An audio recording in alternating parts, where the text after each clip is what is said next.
आज धृति की खुशी का कोई ठिकाना न था। घर पहुंचकर वह जल्द से जल्द अपनी माँ को यह खुशखबरी सुना देना चाहती थी। आखिर कितने लंबे इंतजार के बाद और उसके अथक परिश्रम के कारण वह इसे प्राप्त करने में सफल हुई थी। अपनी माँ के चेहरे की उस चमक, उस खुशी को देखने के लिए वह बेताब हुए जा रही थी। उसने मन ही मन सोचा, बस अब बहुत हो गया। वह अब और अपनी मम्मी को यहाँ अकेली इस नर्क में नहीं रहने देगी। वह उन्हें इस बार अवश्य अपने साथ ले जाएगी। धृति को अमेरिका से आए हुए 2 महीने बीत चुके थे। उसने आते ही अपनी मम्मी के वीजा के लिए अप्लाई कर दिया था। काफी भागदौड़ के बाद आज उसे अपनी मम्मी के लिए अमेरिका का वीजा मिल गया था। उसे याद आता है कि कैसे उसके डॉक्टर बनने पर उसकी मम्मी का चेहरा खुशी से खिल उठा था और आज फिर से उसे अपनी मम्मी के चेहरे पर आई उस खुशी की चमक को देखने का मौका मिलेगा। हाँ, इसी दिन के लिए तो उसने इतनी मेहनत की थी। यह सब सोचते हुए उसके कदम जैसे ही घर के दरवाजे पर पड़े, उसके कानों में किसी अजनबी के स्वर सुनाई दिए। अजनबी नहीं, यह तो कोई जाना पहचाना स्वर है।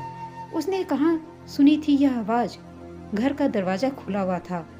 कमरे में दाखिल होते ही जिस अजनबी शख्स पर धृति की नजर पड़ी, उस शख्स के चेहरे की धुंधली सी तस्वीर उसके मस्तिष्क में कहीं खिंची हुई थी।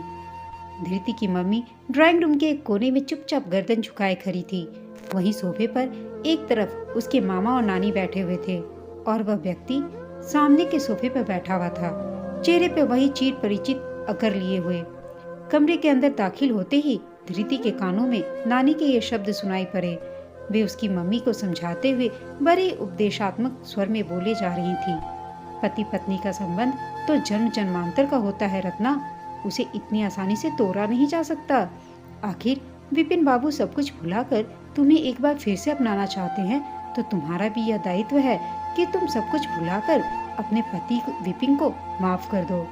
नानी की ये बात सुन धृति के कानों में तीर की भांति चुभा और वह गुस्से में तमतमा उठी और फिर क्रोधपूर्ण नजरों से नानी की ओर देखते हुए बोली, क्यों नानी, आखिर क्यों?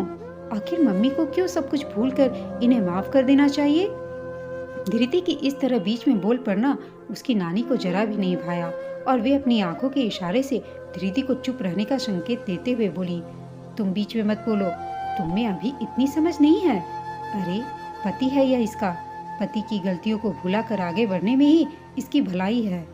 मगर धृति का गुस्सा शांत नहीं हुआ, बल्कि वह और भी चिढ़ गई। फिर अपनी नानी की बातों पर खींचते हुए बोली, अरे वाह नानी, बचपन से तुम मम्मी को पत्थर के देवता का पूजना सिखाती रही और फिर उनकी शादी के बाद पति को ही देवता बनाकर पूजने की सीख देने लगी। तुम्हारी इन्हीं सब सीख की वजह से पिता नाम के इस प्राणी ने मेरी मम्मी पर वर्षों जुर्म ढाए हैं। धृति का क्रोध शांत नहीं हो रहा था। उसकी मम्मी इन सभी बातों से आहत सिर झुकाए चुपचाप खड़ी थी। अपनी पीड़ा को छुपाने के लिए उसने अपने होठ दांत से काट लिए। उसकी आंखों में आंसू थे। धृति को यह बात बिल्कुल बर्दाश्त नहीं हो रही थी कि इतने वर्षों बाद कोई उनकी जिंदगी में अचानक आ धमकता है और फिर अपना अधिकार मांग रहा है।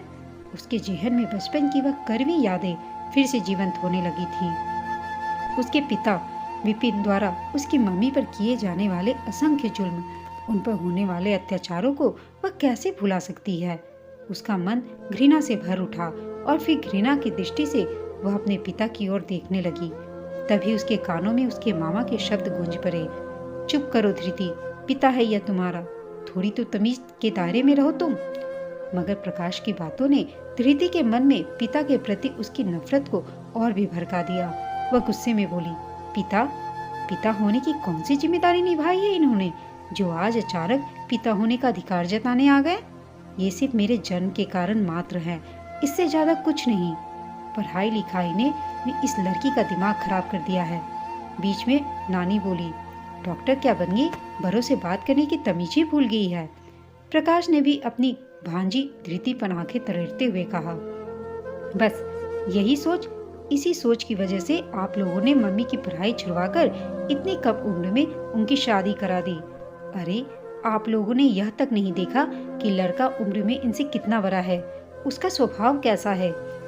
तभी मामा प्रकाश फिर बोले, एक पढ़े लिखे इंजीनियर लड़के से तेरी माँ की शादी करवाई थी हमने।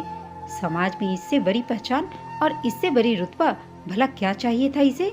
और इसे क्या किसी भी लड़की को और क्या चाहिए?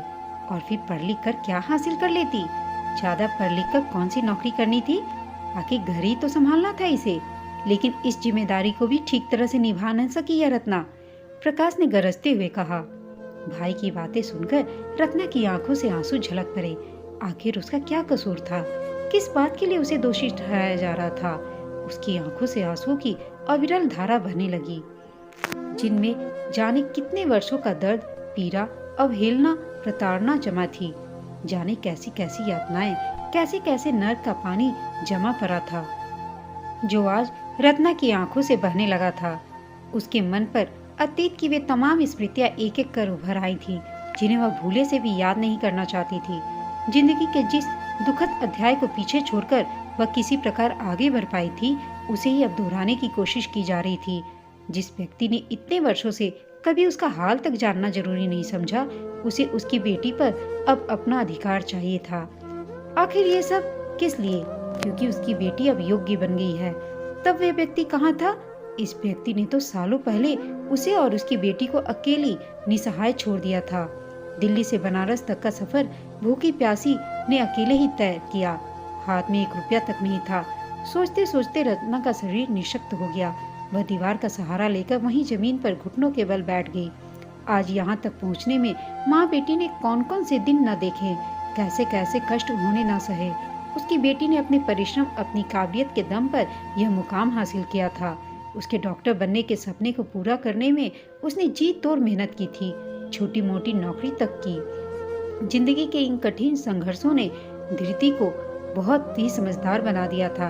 वैसे तो धृति बचपन से ही कुशाग्र बुद्धि की थी, लेकिन जिस तरह आग में तपने के बाद सोने में निखार आता है, वैसे ही जिंदगी के तमाम कष्टों ने, कठिनाइयों ने उसे बेहद समझदार और साहसी बना दिया था। वर्षों पहले रत्ना और उसकी बेटी धृति को अकेली ट्रेन में बैठाकर अभी आता हूँ कहकर विपिन वापस नहीं आया था। तब दिल्ली से किसी तरह अपनी 9 साल की बेटी के साथ भूखी प्यासी वह बनारस पहुँच तो गई, लेकिन आगे के सफर के लिए उसके पास पैसे तक नहीं थे। फिर भी रत्ना किसी तरह अपने ससुराल पहुंची थी, जहां उसके सास ससुर ने भी उसे साथ रखने से मना कर दिया था और फौरन उसे उसकी बेटी के साथ उसके मायके पहुंचा दिया।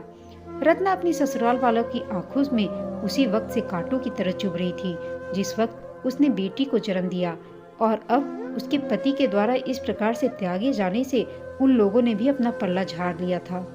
रत्ना सहानुभूति और अपनापन की उम्मीद लगाए अपने मायके के दहलीज पर खड़ी थी।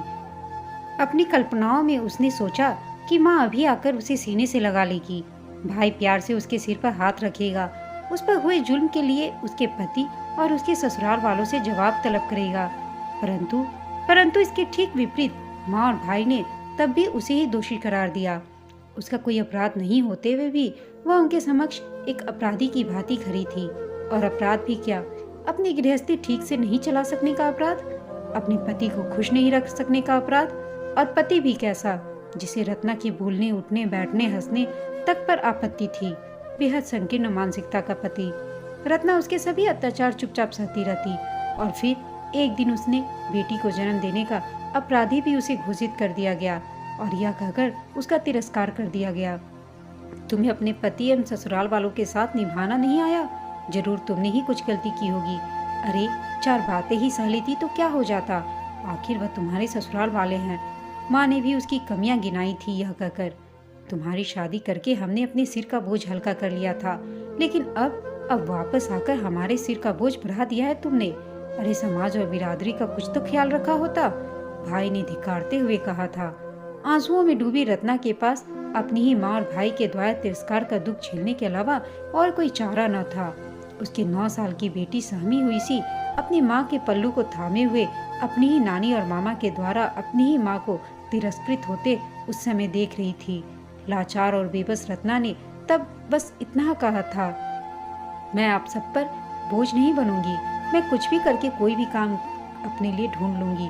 इतना कहते कहते उसका गला भरा गया था। क्योंकि रत्ना का यह बात उस वक्त अच्छे से पता था कि उसके जैसी साधारण पढ़ी लिखी लड़की के लिए नौकरी या कोई ढंग का काम ढूंढ पाना आसान नहीं, लेकिन फिर भी उसने हिम्मत नहीं हारी थी। शुरुआत में तो उसने सिलाई कढ़ाई से लेकर छोटे बच्चों को ट्यूशन पढ़ाने तक का हर काम किया और आज अपनी बेटी को इस योग्य बना पाई। रत्ना के मन में किसी कोने से टीस सी उठने लगी थी। उसके मन में रह रह कर एक ही सवाल उठ रहा था कि आखिर उसके साथ जो कुछ हुआ उस सब में उसका क्या कसूर था। पति की मार खाकर भी वह उस अनचाहे बेमिल रिश्ते को निभाने की कोशिश करती रहती, लेकिन इस सब के बावजूद जब उसके पति ने उसे धोखे से छोड़ दिया तब भी उसके अपनों ने उसे ही दोषी ठहराया। जिंदगी में उसे रिश्तों के खोखलेपन के सिवा और कुछ भी तो नहीं मिला था। झूठे रिश्तों के बंधन में बंधी वह अपनी अस्मिता की तलाश करती भी तो कैसे निरंतर तिरस्कार और उपेक्षा के डंक ने तो उसके पूरे वजूद को ही छलनी कर दिया था। अपनी माँ को रोता देख धृति का गुस्सा फूट पड़ा। अपने नेत्रों में अंगार भरकर धृति ने अपने पिता और अपने मामा की ओर घृणा से देखा। धृति को अपनी ओर नफरत भरी नजरों से देखता देख विपिन सकपका सा गया और फिर अनुनय के स्वर में बोला, बीती बातों को याद करने से क्या फायदा बेटा, मैं तुम दोनों को वापस ले जाने आया हूँ। आखिर पिता होने के कारण मेरी भी तो उतना ही तुम पर अधिकार है जितना तुम्हारी माँ का तुम पर है। तुम्हारे प्रति मेरा प्यार तुम्हारी माँ की अपेक्षा किसी कदर कम नहीं है। झूठ, बिल्कुल झूठ। धृति के चेहरे पर घृणा, हिकारत, हैरानी ये सारे भाव एक साथ उमड़ पड़े। मैं झूठ क्यों बोलूंगा? झूठ बोलकर मुझे क्या मिलेगा? विपिन ने हकलाते हुए कहा। सहानुभूति।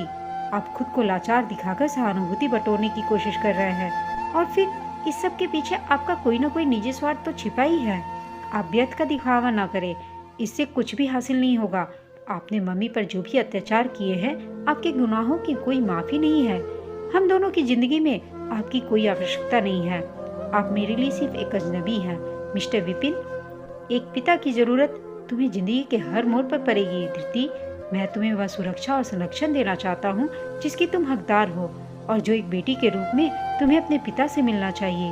एक पिता होने के नाते मैं तुम्हारा दायित्व उठाना चाहता हूँ, विपिन ने लगभग गिड़गिड़ाने के अंदाज में कहा। धृति बोली, संरक्षण, सुरक्षा, दायित्व, क्या आप इन भारी भरकम शब्दों का मतलब भी समझते हैं? मिस्टर विपिन, संरक्षण और सुरक्षा की बात वह इंसान कर रहा है जिसके साए में मेरी मम्मी की जिंदगी सबसे ज्यादा असुरक्षित थी। आप दायित्व का बोझ नहीं उठा सकेंगे। पिछले 15 वर्षों में जो कार्य आपने नहीं किया अब वह क्यों करेंगे? दरअसल आप हमें सहारा देने नहीं, हमसे सहारा मांगने आए हैं, लेकिन उसे सीधे सीधे कहने की आप में हिम्मत नहीं है। और फिर धृति ने घृणा भरी नजरों से विपिन की ओर देखा और कहा, पढ़ाई ने सच में इस लड़की का दिमाग खराब कर दिया है। मैं तो कहता हूँ कि यह सारी गलती रत्ना की है जो अपनी बेटी को इतनी छूट दे रखी है। शुरू से ही यदि इसे नियंत्रण में रखा होता तो आज यह नौबत ही नहीं आती। प्रकाश ने अपनी भांजी पर आंख तरेरते हुए कहा। नियंत्रण? किस नियंत्रण की बात करते हैं आप? वही जो आपने मम्मी पर रख कर रखा था, जिसके कारण वह कभी खुलकर सांस तक नहीं ले सकी। खुले आसमान में उड़ान भरना तो बहुत दूर की बात थी, उन्हें तो अपने हिस्से के सपने तक देखने की आजादी नहीं दी आप लोगों ने। धृति क्रोधपूर्ण नजरों से अपने मामा और पिता की ओर देखती हुई बोले जा रही थी। अरे आप जैसे पुरुष तो महिलाओं को देवी भी तभी तक मानते हैं जब तक कि वह आपके बनाए गए दायरों के अंदर होती हैं, आपके द्वारा बनाई गई सीमाओं और मान्यताओं का पालन करती हैं। परंतु जैसे ही वह आपके बनाए गए रूढ़िवादी बंधनों को तोड़कर मुक्त और स्वतंत्र होने की कोशिश करती हैं, आपके द्वारा वह उल्टा करार दी जाती हैं, क्योंकि उसके इस कृत्य से आप जैसे पुरुषों का अपना साम्राज्य खतरे में दिखता है। आपको अपना सिंहासन डोलता नजर आता है, लेकिन मैं ऐसे किसी भी रूढ़िवादी बंधन की परवाह नहीं करती। जिंदगी में ऊंचाइयों को छूने के लिए, उड़ान भरने के लिए मुझे किसी सहारे, किसी संरक्षण की जरूरत नहीं है। अब ऐसे नीच और स्वार्थी पिता की जरूरत तो हरगिज नहीं है। मैंने अकेले अपने दम पर अपने मुकाम को हासिल किया है। ऐसे किसी भी रूढ़िवादी बंधन की परवाह नहीं की मैंने। इन तमाम सामाजिक पाबंदियों, बंधनों को तोड़कर ही अपने सपनों को साकार किया है। हाँ, उन्हीं बंधनों को जिन बंधनों ने मेरी मम्मी को सदा से कैद कर रखा है। लेकिन अब और नहीं, इस बार मैं अपनी मम्मी को भी अपने साथ ले जाने के लिए आई हूँ। फिर धृति ने अपनी मम्मी के आंसुओं को अपने हाथों से पोंछते हुए कहा, मम्मी, अब आपको इन लोगों के लिए और आंसू बहाने की कोई आवश्यकता नहीं है। मैं आपको यहाँ और नहीं रहने दे सकती। मम्मी, आज ही आपका वीजा मिला है। मैं तभी आपको यह बात बताना चाहती थी। खैर, इस बार आप मेरे साथ अमेरिका चल रही हैं। जिन बंधनों ने आपको दुख के सिवा कुछ नहीं दिया, उनसे मुक्त होने का समय अब आ गया है। धृति का इशारा अपने पिता और मामा की ओर था।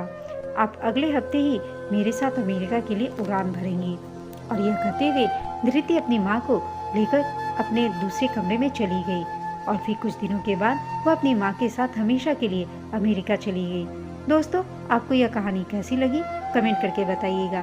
साथ ही कहानी अच्छी लगी हो तो इसे लाइक, शेयर और चैनल को सब्सक्राइब अवश्य कीजिएगा। कहानी सुनने के लिए आप सबका धन्यवाद।